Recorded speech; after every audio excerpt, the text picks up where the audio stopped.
Mithila suit सँ हम कंचन झा समस्त मैथिलीवासी की हार्दिक अभिनंदन करैत छी।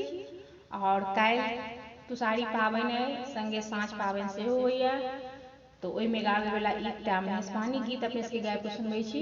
उम्मीद करै छी जे अपने सबके गीत नीक लागत तऽ लाइक करब, शेयर करब। जे केओ गोटे सब्सक्राइब नहीं केने छी से मिथिला सूर यूट्यूब चैनल पर जाकर सब्सक्राइब जरूर करब और गीत की पूरा सुनबाक प्रयास करब। धन्यवाद। जय मिथिला, जय मैथिली। सुनू ये गीत। हम नहीं जानल गे माई,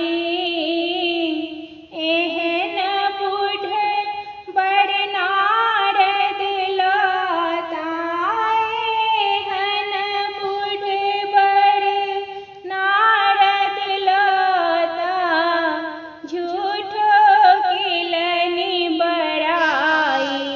हम नहीं जानल गे माई, तीन लोक के दानी कही कही हमरा दिल पतियाई।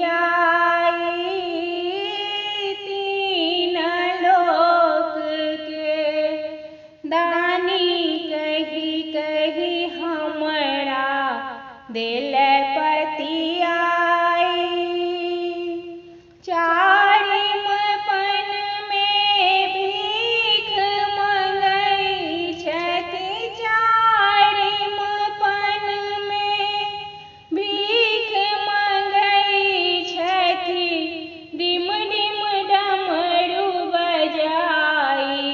हम नहीं जानल गे माई, हम नहीं जानल गे माई, एहन बूढ़ बड़ नारद लता, एहन बूढ़ बड़ नारद लता, झूठो केलनि बड़ाई।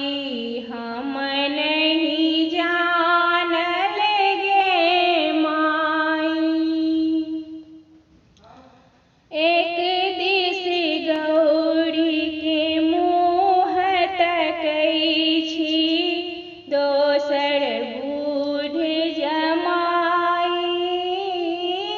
एक दिस गौरी के मुँह तकै छी, दोसर बूढ़ जमाई।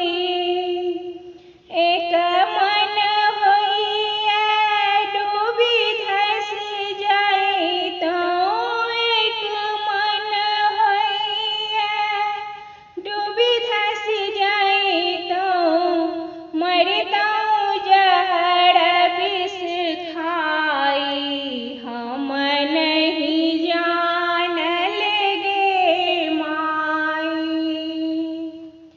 हम नहीं जानल गे माई, एहन बूढ़ बड़ नारद लता, एहन बूढ़ बड़ नारद लता, झूठे केलनि बड़ाई। हम नहीं जानल गे माई, नहीं हम एहन बड़ ब्याहब, मोर गौरी रहती कुमारी।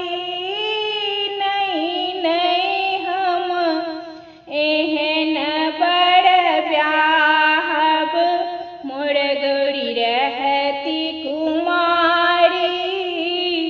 जानी बूझि कऽ एहन धिया के, जानी बूझि कऽ एहन धिया के, कोनक देव भसियाई।